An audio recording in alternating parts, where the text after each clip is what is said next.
This is the entire Earth running within DaVinci Resolve, and I can click and I can drag and it all runs in pretty much real time. We've got a moon going on over there, we've got a sun over there, and if we just hit play, it plays through. We've got clouds, we've got a proper day-night cycle with these kind of lights, the illumination, which is based on real urban population data, and there you go. It's the Earth running in DaVinci Resolve. Now, I was meant to make a dedicated video talking just about that today. That's what this video should be. I said that in yesterday's video. It's not quite ready. It's nearly ready. The Windows version's ready. I just haven't got the Mac version ready yet. Now, why does that make any difference to making a video? Well, the whole idea was, as I make the video, I was also going to release this to you for free. So you could download it and have a play with it. But I just need a bit more time getting it ready. So the dedicated Magic Earth video is coming tomorrow. And tomorrow you'll be able to download this and have a play with it for yourself. It works on both the free and the studio versions.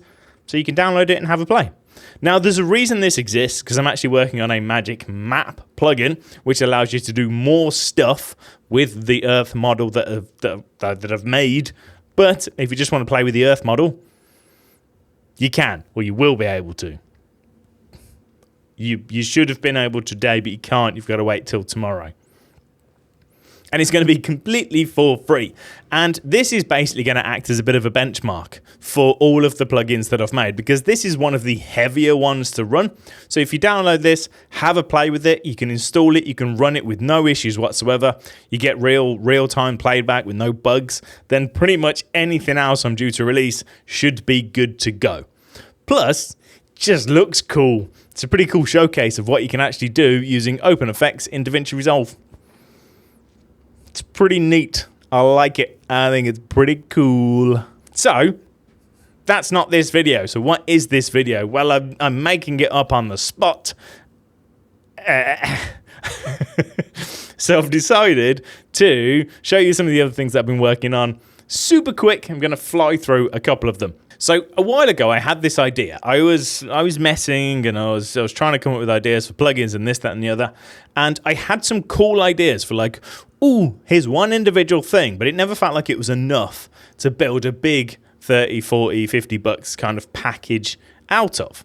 So I've kind of made all these little things. I'm going to call them Magic Essentials. They're teeny tiny little plugins that do one very specific thing generally, but you will also be able to buy them as one big bundle. So you can get them individually for a really cheap price, or you can get them all for a big bundle.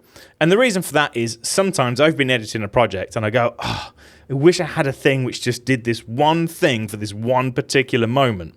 And previously, you may have to go buy like $100 bundle just to get that one thing. I want to make a bunch of these teeny things that you can go, yeah, fine, I'll throw 10, 15 quid at Alex so I can get this one thing for this one project and it will save me a bunch of time. Magic Essentials. So let me give you an example and show you some of them. Starting off with one that I like a lot. It needs a bit of work. I want to put more variations into it. But it's called Magic Chat. And it looks a little something like this. Now, as mentioned, it's a bit messy. It needs tidying up. But we've got a chat window, like iMessage, like WhatsApp, like MSN, if you're old, like I am. It's your instant messaging kind of thing. And you put this wherever you like. And if I hit play, we just get a message pop up. Magic Chat, no way, blah, blah, blah. We've got the bubbles down here, but I'm trying to make use of our on-screen keys. So if I want another one, I just hold Control. If I click on the left side of the screen, it's for them. And if I click on the right side of the screen, it's for me in terms of who's sending the message. And it will add a new bubble. And down here, I can type in the bubble. Wow, a new bubble. And that will appear. Now what's really cool, you change the timing by dragging this, just like Magic Animate, but you drag the start to lengthen this out. This is how long they're typing for. Typey, typey, typey, typey, type. Bing! You can make those for yourself in Fusion, but on those instances where I've been like, I wish I could do this really quick and I can't be bothered to go and try and make one, Magic Chat. I think that's a really good example of one of these Magic Essentials. Now, you may have noticed the background in that little snippet thing I was just showing you. Another thing I really like, there's a thing at the moment, they're called mesh. It's called a gradient mesh or a mesh gradient. Really popular design. People are using them on websites, semi-popularized by Apple, as a lot of these design things are. There's no real easy way to do them within DaVinci Resolve currently. So another thing which is going to be one of these essentials is a bunch of different background tools. I'm working on something super fancy for backgrounds and titles, which I'm not ready to show yet. I'll show you that in the future, but let me show you this. So this is one of my mesh backgrounds. And once again, with our OpenEffects overlay enabled, we can just move these around and they interact with each other. And let's put some drift on here and hit play. And this is just gonna blob around like so. We've got a bunch of different presets, like a sunset one. We've got candy, ocean, embers, and yeah, you just move them around. I can add new ones by hitting control and clicking, and control and shift, just like all the other things. Allows me to delete things, mess around, get this looking however you want it to look. We can even go into the finish, and we've got things like blur and grain and vignettes, and then we hit play, and we've just got ourselves a really nice little background, which does move around if we program it in to do so. This one is called Magic Blob, although I might change its name to Magic Lava Lamp, because it just looks like a lava lamp and I really like it, because it just bloop. Look at the way they interact. It's so cool. And we can move these around.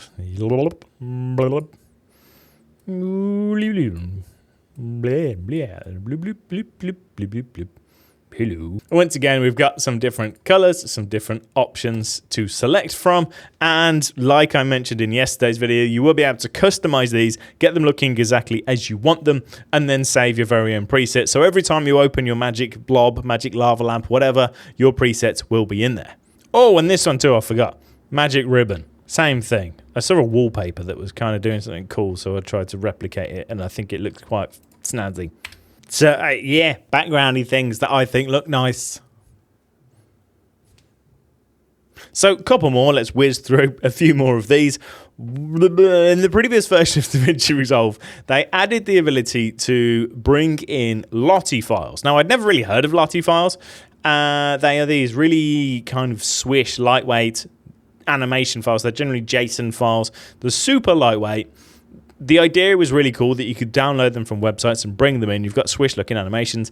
But the way Resolve did it, it's very Fusion-based. It doesn't run particularly well. They're really short. It's a bit odd. So I tried to make a slightly better way of doing that. So we've got this, simply called Magic Loader. And it just runs Lottie files. And we hit play, and there's that nice animation. Runs really smooth, really slick. You can change the things like the position, the scale, the rotation, even the speed. And you can choose to loop it, play once, or ping pong it.